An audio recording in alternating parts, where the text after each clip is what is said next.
اچھا اور ایک مسئلہ اس میں پیچیدہ تو نہیں ہو رہا ہے، سمجھ میں آ رہا ہے؟ ہاں میں صاف صاف بتا رہا ہوں تاکہ ذہن میں محفوظ ہو جائے، جیسے پڑھایا جاتا ہے ویسے ہی میں آپ کو بتا رہا ہوں، چونکہ یہ مسائل ہیں، تقریر نہیں ہے، مسائل جو ہے سکھائے جاتے ہیں، ہاں ولولہ انگیز دھواں دھار نہیں ہوتے۔ بہرحال تو آپ اور ایک مسئلہ سیکھ لیں، یہاں سے اگر آپ گئے پونا گئے یا ناسک گئے تو وہاں پہنچنے کے بعد آپ مسافر ہوئے، لیکن آپ جماعت سے نماز پڑھنے کے لیے مسجد میں گئے وہاں کی، اور وہاں کے امام صاحب جو مقیم ہیں، وہیں کے رہنے والے ہیں جو نماز پڑھا رہے ہیں، ان کے پیچھے جب آپ پڑھ رہے ہیں تو اب آپ آدھی نہیں پڑھیں گے، وہ پوری پڑھیں گے۔ کیوں؟ امام کے پیچھے جب پڑھ رہے ہیں تو امام جتنی پڑھائے گا اتنی آپ کو پڑھنی پڑے گی۔ یہ بھی مسئلہ سمجھ کر کے چلے، مقیم امام کے پیچھے اگر مسافر پڑھ رہا ہے تو مقیم امام کی ابتدا میں پوری نماز پڑھے گا۔ اب پونا میں اگر جماعت سے نماز پڑھ رہے ہیں آپ، ظہر کی، عصر کی، عشاء کی، تو اب وہ کتنی رکعت پڑھیں گے آپ؟ 4 رکعت پوری پڑھیں گے، وہاں کے امام اگر پڑھا رہے ہیں۔ لیکن آپ 10 لوگ تھے، 10 مسافر تھے، 10 مسافر تھے، ساتھ میں گئے اور وہاں جا کر کے آپ ہی کے 10 میں سے کوئی ایک نے پڑھایا، امام وہ خود ہی بنایا، تو وہ 2 ہی پڑھائے گا اور سب لوگ 2 ہی پڑھیں گے۔ بات سمجھ میں؟ جیسا امام ہوگا ویسا ہی مقتدی ہوگا۔ لیکن اس کا الٹ بھی ہے ایک مسئلہ یہ بھی ہے، جیسے ہمارے ساتھ اکثر ہوتا ہے۔ ابھی مثال کے طور پر میں ناندیڑ شہر گیا تھا، تقریباً 300 کلومیٹر کے اوپر ہی ہے، مسافر ہو گیا۔ میں مسافر ہوں، میرا وہ وطن نہیں ہے، 2 دن کے لیے 3 دن کے لیے گئے، مسافر شرعی ہے۔ اب جو نمازوں کے اوقات آئے مجھے تو قصر کرنا ہے، لیکن وہاں کے کسی امام کے پیچھے اگر میں پڑھتا تو میں پوری پڑھتا، لیکن لوگوں کی خواہش میرے پیچھے پڑھنے کی تھی، تو اب یہ مسئلہ الٹا۔ اب میرے پیچھے وہاں کے مقیم لوگ ہیں، میں مسافر ہوں۔ اب مسئلہ یہ ہے کہ اگر وہ راضی ہیں میرے پیچھے پڑھنے کے لیے تو میں ان کا دیکھ کر کے پورا نہیں پڑھاؤں گا، میں مصلی پہ کھڑا ہو جاؤں گا اور میں اعلان کروں گا میں مسافر ہوں، 2 رکعت پر میں سلام پھیر دوں گا، باقی کی 2 رکعت آپ لوگ کھڑے ہو کر کمپلیٹ کرو۔ یہ مسئلہ ہے۔ اگر امام مسافر ہے تو وہ مقتدیوں کو بتائے گا، ظہر کی نماز اگر پڑھا رہا ہے یا عصر کی پڑھا رہا ہے یا عشاء کی پڑھا رہا ہے تو وہ اعلان کرے گا کہ میں مسافر ہوں، 2 رکعت پہ میں سلام پھیر دوں گا، باقی کی نمازیں آپ کمپلیٹ کرو۔ وہاں کے لوگوں نے تقریباً 4-5 نمازیں میرے پیچھے پڑھی، تو اس سے وہ مسئلہ سیکھ بھی گئے کہ مسافر کے پیچھے اگر مقیم نماز پڑھتا ہے تو اپنی نماز وہ پوری کمپلیٹ کرے گا، لیکن مسافر امام اپنی قصر ہی کرے گا۔ مسئلہ سمجھ میں آ گیا؟ ہاں، اگر کبھی ایسا ہو گیا آپ کے ساتھ، کبھی بزرگان دین آتے ہیں، ہم تبرک کے لیے ان کو آگے بڑھاتے ہیں، عشاء میں آپ چلیں تو وہ کہتے ہیں میں مسافر ہوں، تو آپ یہ کہہ سکتے ہیں کوئی بات نہیں، آپ اپنی 2 پڑھیں، ہم باقی کی کمپلیٹ کر لیں گے۔ اگر وہ 2 رکعت پہ سلام پھیر دیے تو آپ لقمہ نہ دیں پیچھے سے کہ امام صاحب بھول گئے 2 پہ ہی سلام پھیر دیے، نہیں، بلکہ آپ کو مسئلہ معلوم ہونا چاہیے، وہ بھول نہیں گئے، وہ مسافر ہیں، ان کے لیے 2 ہی ہے، آپ اب کھڑے ہو کر کے اپنی نماز کمپلیٹ کریں، آپ اپنی نماز کمپلیٹ کریں۔ لیکن اب میں ایک اور مسئلہ بتاؤں، میں ہی کہیں باہر سے آیا، آپ کو نماز پڑھا رہا تھا عشاء کی، اب یہ مسئلہ آپ کو میں نے بتا دیا، لقمہ نہ دیں، آپ اپنی نماز کمپلیٹ کر لیں۔ اس کے لیے میں یہ بھی مسئلہ بتاتا ہوں کہ میں ہی آیا اور 2 رکعت پہ میں سلام پھیر دیا، تب بھی آپ لقمہ نہ دے کے اپنی کھڑے ہو کے پوری کریں گے؟ اب جو ہے آپ کو لقمہ دینا ہے، یہ امام ہمارا مقیم ہے، یہاں کا ہے، یہ بھول کر کے سلام پھیرا ہے، یہ مسافر نہیں ہے۔ اب آپ کھڑے ہو کر کے اپنی نماز کمپلیٹ نہ کریں بلکہ امام کو سیدھا کریں کہ امام بھول گیا ہے، کھڑے ہو کر کے وہ اپنی پوری نماز دوبارہ کرے، اگر سلام مکمل پورا پھیر ہی چکا تھا تو پھر سے نماز پڑھائے، اور اگر ابھی پورا نہیں پھیرا تھا تو لقمہ لے کر کے اپنی نماز کمپلیٹ کرے، بعد میں سجدہ سو کر۔ جی مقیم امام کے پیچھے آپ نماز پڑھ رہے ہیں، جیسے پونا گئے آپ، پونا اور ناسک آپ کو سفر کے لیے میں سمجھا رہا ہوں، اس کے علاوہ بھی شہر ہو سکتے ہیں۔ آپ وہاں پہنچے، آپ وہاں کے امام کے پیچھے، ایک رکعت ہو گئی تھی تب شامل ہوئے آپ۔ ویسے تو آپ اکیلے پڑھتے تو آپ کو 2 ہی پڑھنا تھا، لیکن امام کے پیچھے کتنی پڑھنا ہے؟ 4۔ ایک چھوٹی ہے امام کے پیچھے، اب جب آپ اس کے ساتھ شامل ہو گئے، 3 تو اس کے ساتھ ملی، ایک آپ اپنی بات میں سلام کے بعد کمپلیٹ کریں گے، بلکہ میں یہ کہتا ہوں 3 بھی اگر چھوٹی وہاں کے امام کے ساتھ ایک ہی ملی آپ کو، تب بھی آپ کھڑے ہو کر کے کتنی کمپلیٹ کریں گے؟ 3 پوری کمپلیٹ کریں گے۔ ایک تو امام کے ساتھ ہوئی ہے، باقی 3 آپ کر کے 4 پوری کریں گے۔ مقیم امام کے پیچھے پڑھ رہے ہیں تو یہ مسئلے ہیں۔ ان مسائل میں کچھ چیزیں ہو سکتا ہے مجھ سے چھوٹ گئی ہوں، لیکن آپ تمام حضرات پر واجب ہے کہ آپ سفر کے احکام معلوم کریں۔ اس میں بہت ساری سہولتیں بھی دی گئی۔ اب سہولتیں کیا ہیں؟ ایک تو نماز قصر کرو، دوسرے ایک مسئلہ ہے موزے پہننے کا، موزہ ہی بولتے ہیں، ساکس جو ہے، یہ کپڑے والے اون والے نہیں، چمڑے والے موزے اگر پہن کر کے آپ نے، جیسے ابھی وضو کیا آپ نے، وضو کر کے آپ نے موزہ پہن لیا اور وہ موزہ مضبوط ہے، اب آپ کا وضو جب بھی ٹوٹے گا، سفر میں پیشاب کے لیے گئے، استنجا کے لیے گئے یا ہوا نکلی، پھر دوبارہ وضو کرنا ہے، تو وضو میں آپ ساری چیزیں جیسے کرتے ہیں سب دھو لیں، لیکن موزے نہ اتاریں، صرف اوپر سے مسح کر لیں، آپ کے لیے کافی ہے۔ یہ موزوں کی مسح 3 دن تک آپ کا وہ چل سکتا ہے، 3 دن تک۔ اگر آپ نے موزے نہیں اتارے تو 3 دن تک آپ خالی مسح سے اپنی نمازیں کمپلیٹ کر سکتے ہیں، پیر دھونے کی ضرورت نہیں پیش آئے گی۔ یہ موزے پر مسح کرنے والے کے لیے سفر کی حالت میں 3 دن تک کی رخصت ہے۔ اب تو ویسے پہنتے بھی نہیں ہیں لوگ، اور ویسے مل بھی نہیں رہے چمڑے کے موزے، شاید ادھر ٹھنڈیوں میں دلی وغیرہ میں میں نے دیکھا ہے، دلی میں، بریلی وغیرہ میں، باقی یہاں کے لوگوں کو کپڑے کے موزے گرم کرتے ہیں، چمڑے تو بہت دور کی بات ہے۔ یہ سفر کے احکام تھے، یہ سفر کے معاملات تھے، لیکن میرے عزیز اللہ رب العزت فرماتا ہے کہ تمہارے لیے کوئی گناہ نہیں کہ بعض نمازیں قصر کرو، اگر تمہیں اندیشہ ہو کہ کافر تمہیں ایذا دیں گے، تکلیف دیں گے، بے شک کافر تمہارے کھلے ہوئے دشمن ہیں۔ یہ ہو گئے سفر کی نماز کے معاملات۔ اب آؤ جنگ کی نماز کیسے ہے؟ جنگ میں جو نماز ہوتی ہے اس کو نماز خوف، کل میں نے جمعہ میں شاید عرض کیا تھا، حضرت خالد بن ولید حضور صلی اللہ علیہ وسلم کے مقابل میں کھڑے تھے جب ابھی وہ ایمان لائے نہیں تھے، اور حضور صلی اللہ تعالیٰ علیہ وسلم کے ساتھ چند صحابہ تھے، ان کو گھیرنا چاہ رہے تھے، وہ مارنا چاہ رہے تھے، موقع کی طاق میں تھے، اور حضور پاک صلی اللہ تعالیٰ علیہ وسلم ان سے راستہ بچا کر کے دوسرے راستے سے جا رہے تھے، لیکن بیچ میں ظہر کا وقت ہو گیا۔ اب یہ آیتیں آئی ہیں نماز کے احکام کے لیے، سنیں۔ جنگ کی حالت ہے، سامنے کفار و مشرکین مقابلے کے لیے کھڑے ہیں، وہ چاہتا کیا ہے دشمن کہ تم تھوڑی دیر کے لیے غافل ہو جاؤ، بس، یعنی تمہاری توجہ ہٹے، تمہارے ہاتھ سے تلوار نیچے آئے، تم اپنے ہتھیار نیچے اتارو، فوراً وہ حملہ کرے گا۔ اس سے کئی باتیں نکلتی ہیں، مومن کو ہمیشہ ہتھیار بند ہونا چاہیے، حدیث پاک میں ہے وہ ہمیشہ الرٹ رہے۔ مومن وہ نہیں ہے جو غفلت میں سوتا رہتا ہے۔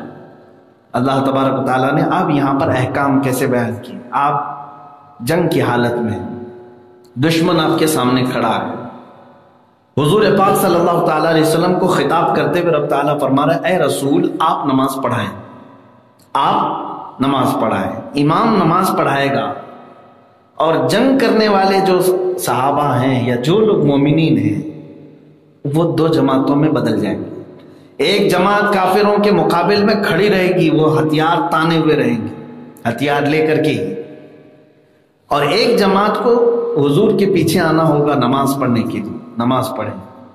اگر رسول پاک صلی اللہ تعالیٰ علیہ وسلم نماز پڑھا رہے ہیں، 2 رکعت ہے یا 4 رکعت ہے، تو 1 رکعت یہ فوج پڑھے گی، لیکن اس کو بھی رب تعالیٰ فرما رہا ہے کیسے پڑھے گی؟ وَلْيَأْخُذُوا حِذْرَهُمْ وَأَسْلِحَتَهُمْ، تمہارے مقتدی اپنے ہتھیار اپنے ساتھ لے کر نماز پڑھیں گے. وہ اپنے ہتھیار اتار کر کے نماز نہیں پڑھیں گے، ہتھیار لے کر کے ہی نماز میں رہیں. اور سجدے سے جیسی فارغ ہوں گے، 2 سجدے ہیں ایک رکعت میں، دوسرا سجدہ کریں گے وہ اٹھ جائیں گے، وہ چلے جائیں گے، وہاں کھڑے ہو جائیں گے. وہ جو پہلے سے کھڑے تھے ان کو بھیج دیں گے. حضور اپنی نماز کمپلیٹ نہیں، حضور پاک دوسری رکعت میں ہیں، فوج ایک رکعت پڑھ کے چلی جائے گی اور وہاں مقابلہ کرنے والوں کے سامنے کھڑی رہے گی. پھر وہ فوج آ جائے گی امام کے پیچھے، وہ ایک رکعت پڑھیں گے، پھر وہ واپس جائیں گے. پھر اس کے بعد وہ پہلی والی آ کر کے اپنی ایک رکعت پھر کمپلیٹ کرے گی، پھر وہ جائیں گے، پھر دوسرے والے آئیں گے، ایک ایک رکعت کمپلیٹ کریں گے. اگر 2 رکعت والی ہے تو امام تو 2 رکعت پہ سلام پھیر چکا ہوگا، اور دونوں جماعتوں کو ایک ایک رکعت امام کے ساتھ ملی ہوگی. اس سے زیادہ تو نہیں ملے گی نا، کیونکہ ایک رکعت اس فوج کو پڑھایا، ایک رکعت اس فوج کو پڑھایا. اب دونوں کی جو ایک ایک رکعت بچی ہے وہ آ کر کے اپنی تنہا کمپلیٹ کریں گے، اکیلے اکیلے پڑھیں گے. اب ان 2 رکعتوں کے بیچ میں اگر ان صحابہ نے لڑائی کی، کفار و مشرکین حملہ کیے، ان سے گتھم گتھا ہوئے اور گھنٹے لگ گئے، تب بھی ان کو نماز میں ہی کاؤنٹ کیا جائے گا. دوسری رکعت تک وہ لڑتے رہے، جنگ کرتے رہے، اور جہاں ان کو موقع ملا پہلی والی فوج آئی، پھر یہ جائیں گے اپنی اسی ایک رکعت کو کمپلیٹ کریں گے. اس کا مطلب کیا ہے؟ ان کی نماز ٹوٹی نہیں. جو رسول پاک کی پیروی میں ہے وہ چاہے جنگ بھی کر رہا ہو، وہ عبادت میں ہی شمار ہے، عبادت میں شمار ہے. اسی لیے اقبال نے کہا تھا کہ بمصطفیٰ برساں خیش کے دی ہماؤست، اپنے آپ کو نبی تک پہنچا دے، یہی دین ہے. حضور کی اطاعت کرنے کا نام ہی دین ہے.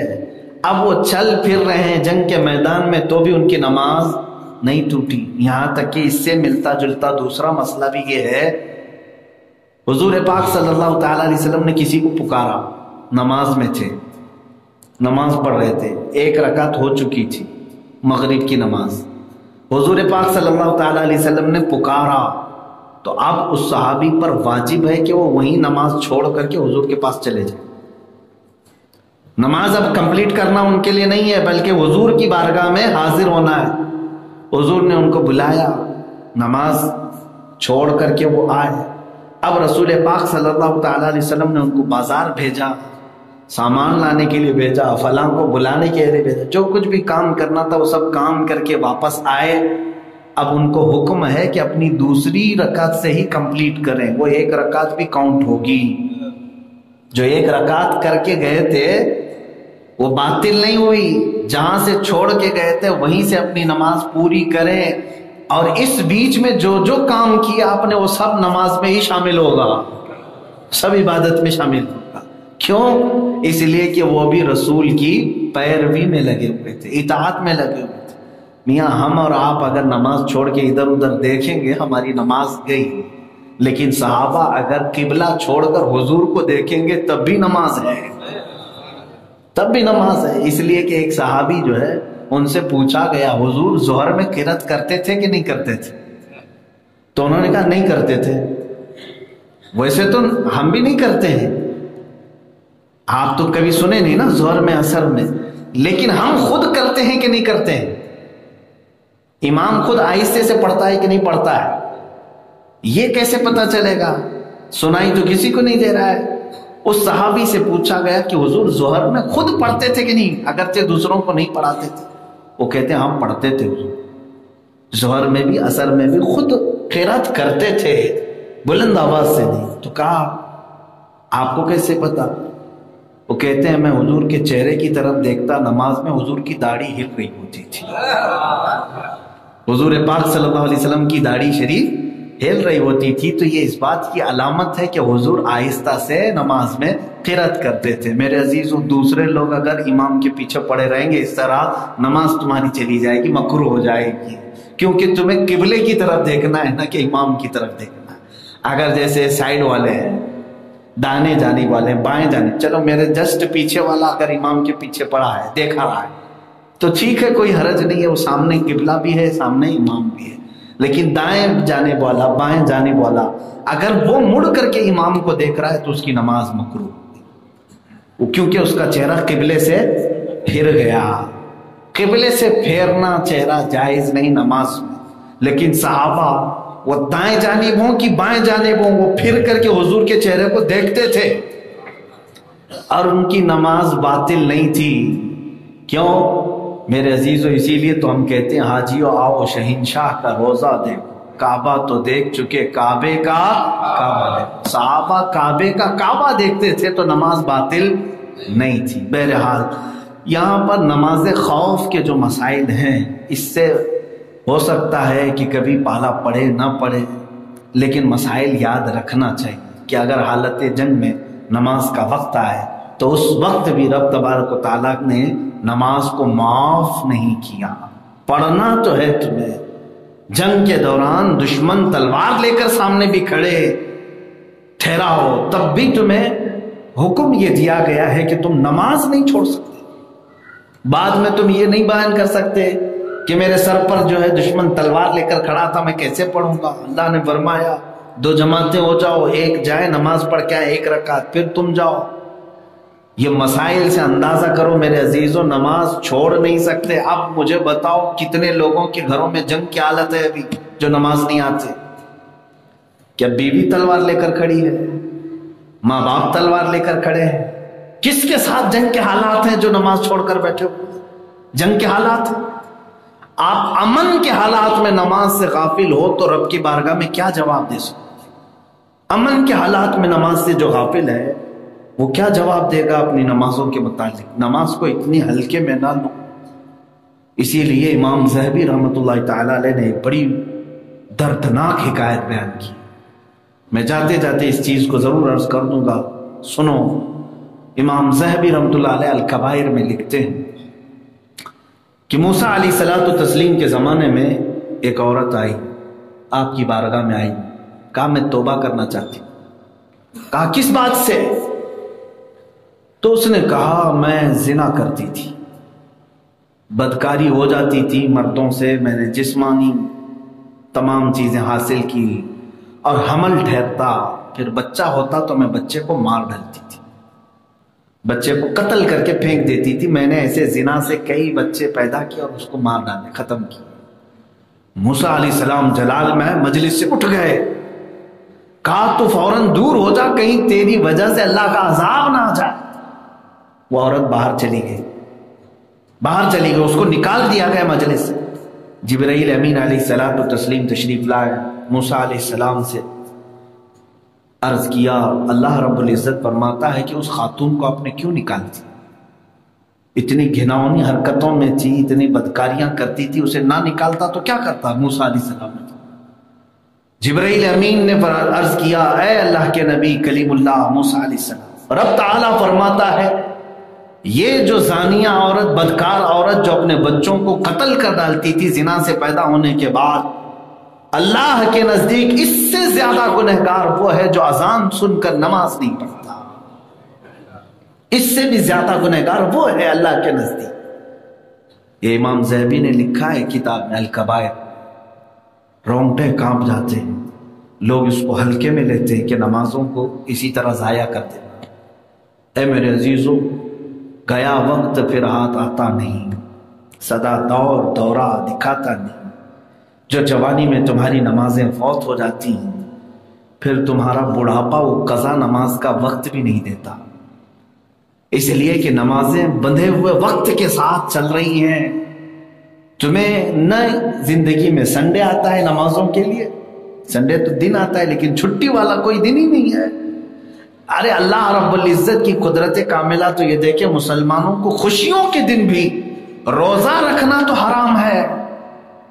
خوشیوں کے دنوں سے مراد سال میں 5 دن ایسے ہیں جن میں روزہ رکھنا حرام ہے امت پر، وہ 2 بقرعید کے، بقرعید اور عید الفطر، 2 عید کے دن، اور پھر بقرعید کے دنوں میں جو ایام تشریق آتے ہیں جن میں آپ تکبیر بولتے ہیں، وہ 3 دن۔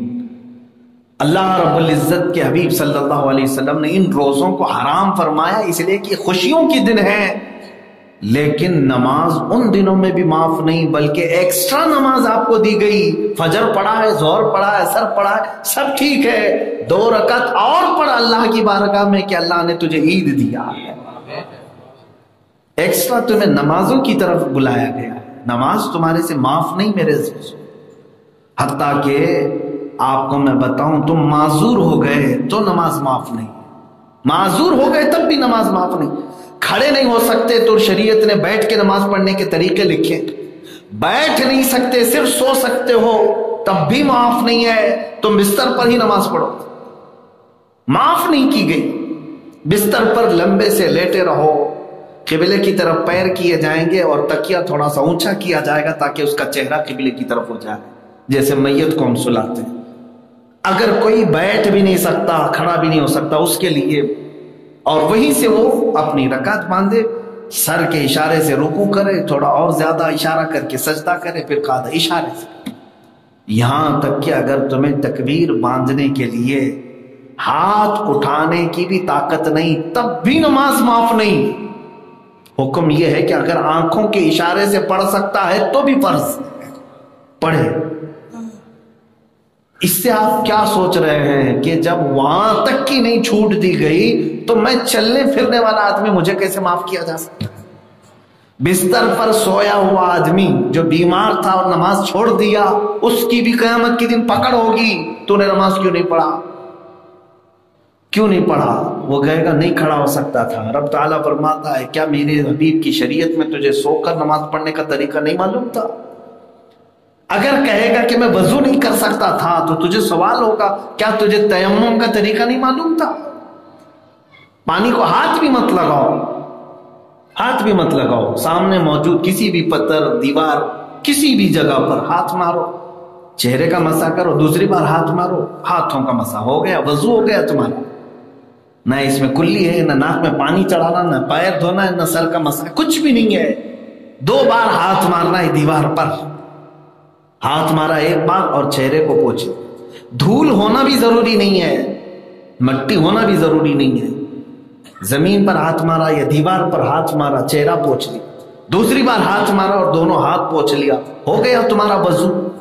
حتیٰ کہ تم ناپاک بھی تھے، اگر احتلام بھی ہوا تھا، یہی تیمم تمہاری پاکی کے لیے کافی ہے، یہی تیمم کافی ہے۔ شریعت نے یہاں تک تمہیں آسانی دی۔ اے میرے عزیز، بہانے بنانے والے کے لیے بہت سارے بنتے ہیں، عمل کرنے والے کے لیے اللہ 1000 راستے کھولتا ہے، 1000 راستے کھولتا ہے۔ اسی لیے نمازوں کو ہلکا نہ جانو، کسی بھی وقت میں یہ نماز معاف نہیں کی گئی، نہ جنگوں کی حالت میں، نہ بیماری کی حالت میں۔ اس سے آپ اندازہ کر سکتے ہیں۔ اسی لیے حضرت عثمان غنی رضی اللہ تعالیٰ عنہ فرماتے ہیں کہ جو نمازوں میں پاس ہو گیا، اللہ تعالیٰ سارے اعمال اس کو نماز کے صدقے میں یوں ہی معاف کر دے، اور جو پھنس گیا نمازوں میں تو پھر وہ کھڑا کر دیا جائے، وہ لمبا کھڑا ہو جائے گا کیونکہ اس کی نمازیں باقی تھیں۔ یہ ایک گناہ ایسا ہے جو بغیر قضا کے صرف توبہ سے معاف بھی نہیں ہوتا۔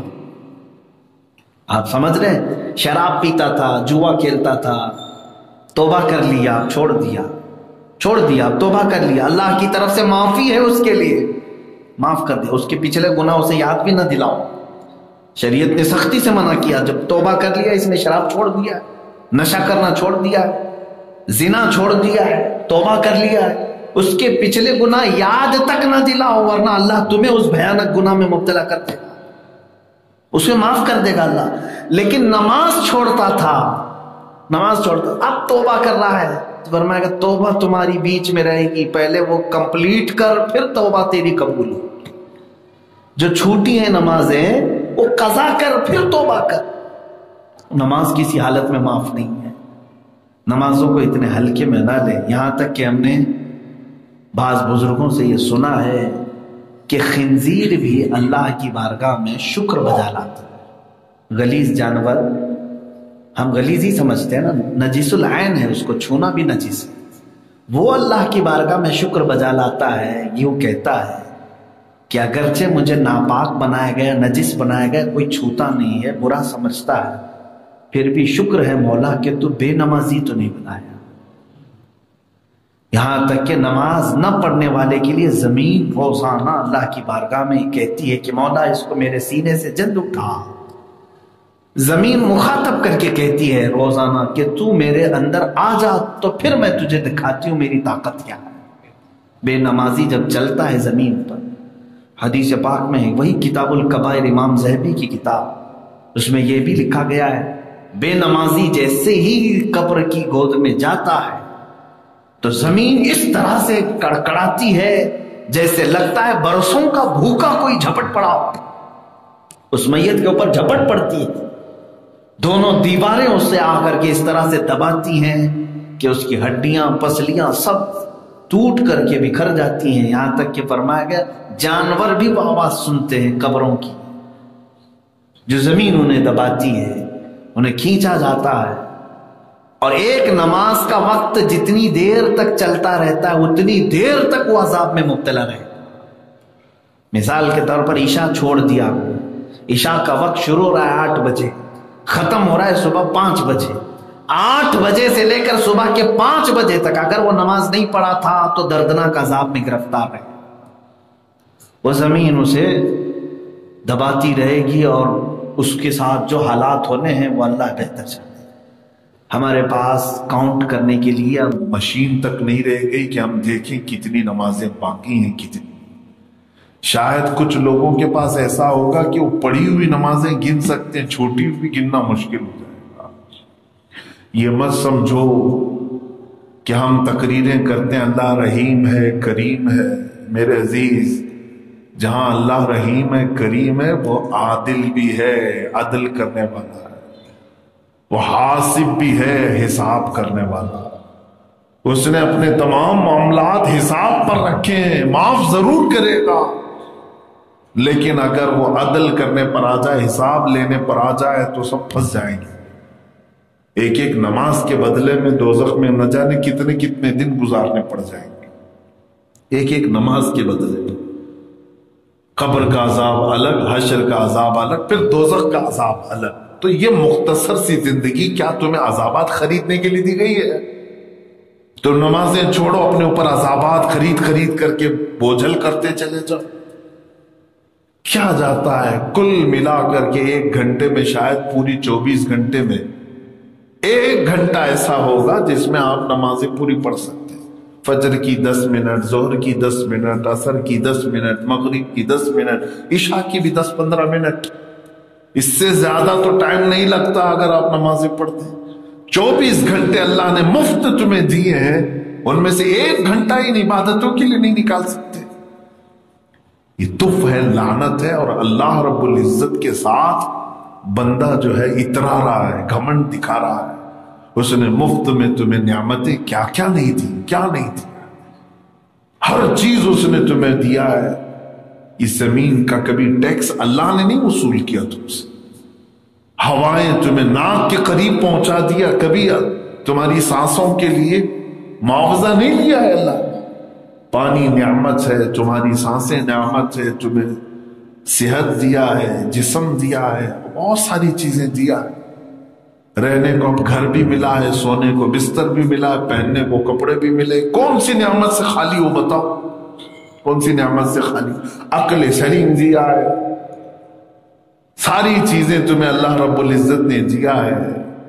بلکہ رب تبارک و تعالیٰ نے قرآن میں فرمایا ہم نے چاند سورج تک تمہارے لیے بنائے، چاند سورج تک تمہارے لیے بنائے۔ اور تم کیا سمجھتے ہو کہ یہ سمندروں میں جو کشتیاں چلتی ہیں یہ تمہاری ٹیکنیکل ہے، یہ تمہارا ٹیکنیک ہے؟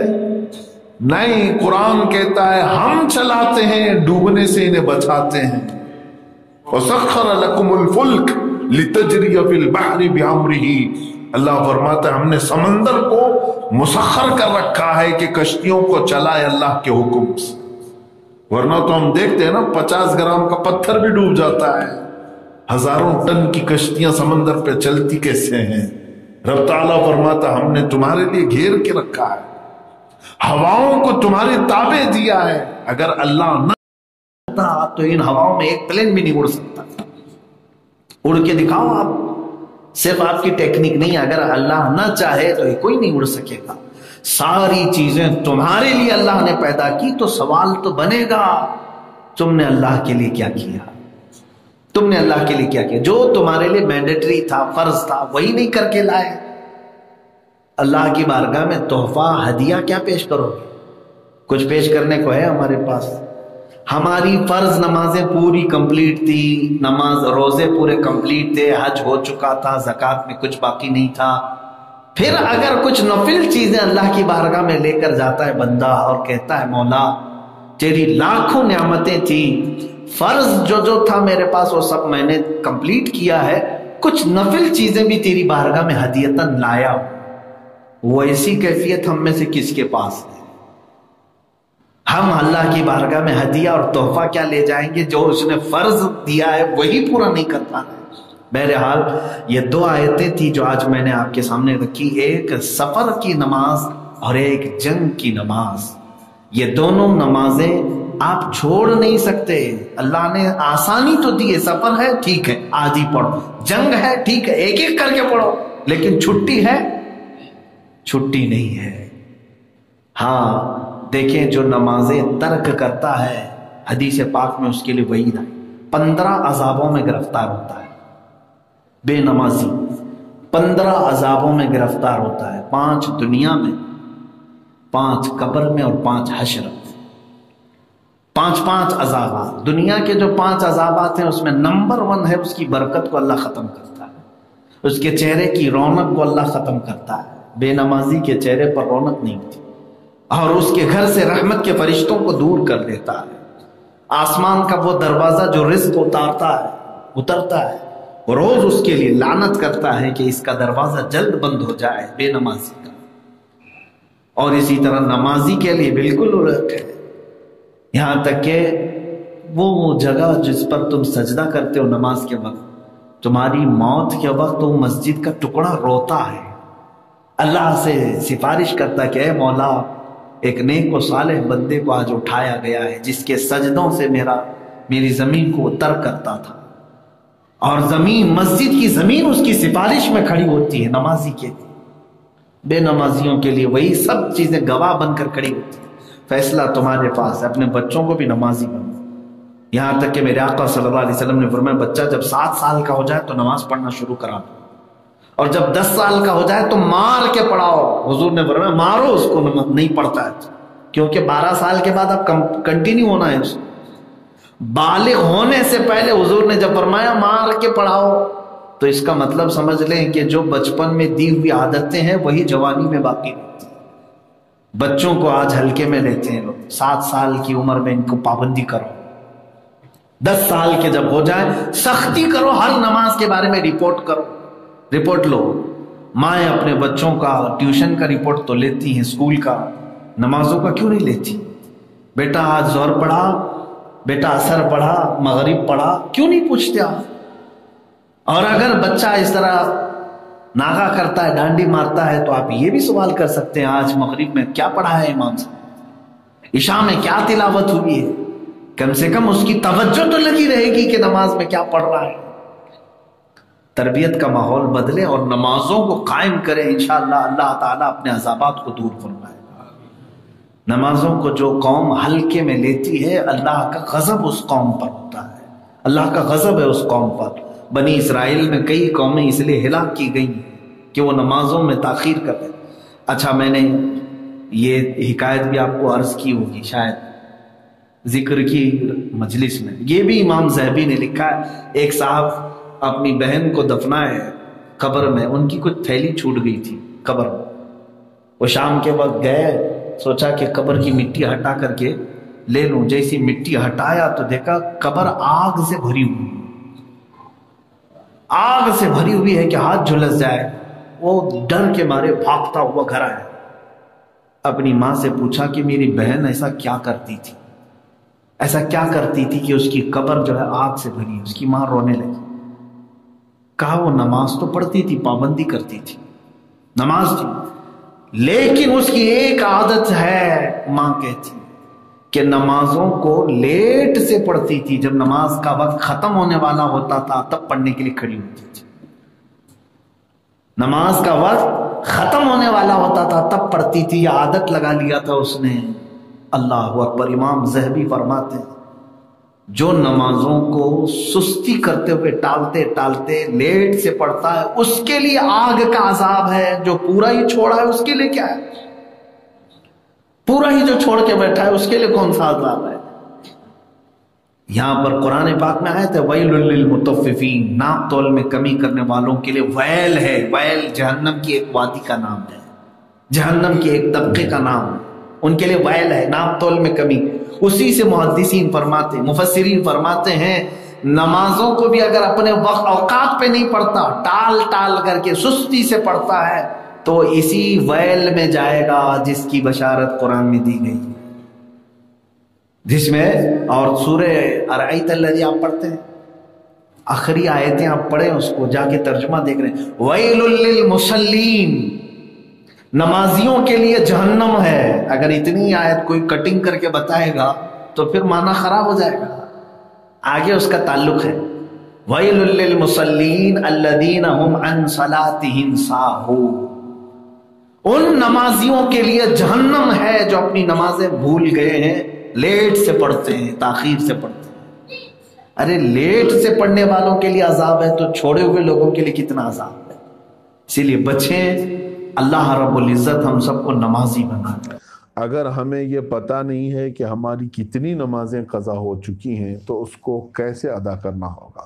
مثلا میری عمر 24 سال ہے, آپ کو پتہ ہونا چاہیے کہ آپ کتنے چھوڑے ہیں اور کتنے پڑھے ہیں, کیونکہ ظاہر سی بات ہے عقل والے ہیں آپ کی عمر آج 24 سال, جیسے صاحب آپ کہہ رہے ہیں 24 سال آپ کی عمر ہے اور آپ کو معلوم نہیں ہے کہ کتنی چھوٹی ہیں, لیکن آپ کو شریعت نے ایک طریقہ یہ دیا ہے کہ اندازہ کرو.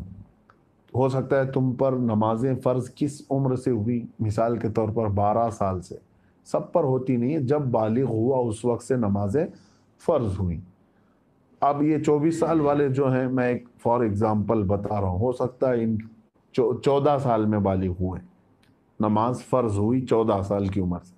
14 سال سے لے کر 24 سال ان کی عمر ہے آج, تو کتنے سال ہوئے؟ 10 سال. اتنا تو آپ کو خود معلوم ہوگا کہ ان 10 سالوں میں نے کتنے سالوں کی سب ملاؤں گا اگر تو کتنے سال کی نماز بنے گی. ہو سکتا ہے آدھا کر لو, اور اس میں بھی ساری نمازیں ایک طرح کی نہیں ہیں. کچھ لوگوں کی اکثر نمازیں اگر چھوٹی ہوں گی تو فجر چھوٹی ہوگی, عشاء چھوٹی ہوگی, اور اکثر پڑھی ہوں گی تو مغرب یا عصر یا ظہر یہ پڑھی ہوئی ہوں گی. تو آپ کو ایک اندازہ کرنا ہوگا, غالب گمان 10 سال میرے اوپر نماز فرض ہو کر کے اتنا عرصہ ہو گیا ہے, میں نے مغرب کی نماز اس میں سے 8 سال تو پکا پڑھا ہی ہوں. شاید ہو سکتا ہے سب ملا کر کے جو چھوٹی ہوں گی میری وہ 2 سال کی ہوں گی. عصر کی نماز اور ظہر کی نماز میرے خیال سے میں نے 6 سال تو پڑھائی ہوں, یعنی پوری ملاؤں گا پوری نمازیں تو وہ 6 سال کی بن سکتی ہیں. 4 سال کی اگر سب چھوٹی ہوئی جمع کروں گا تو 4 سال کی بن سکتی ہیں. تو ہوا یہ کہ مغرب کی چھوٹی ہوئی کتنی ہوئی؟ 2 سال کی. ظہر عصر کی چھوٹی ہوئی 4 سال کی ہوگی. 6 سال پڑھا ہوگا اور 4 سال چھوٹی ہوگی.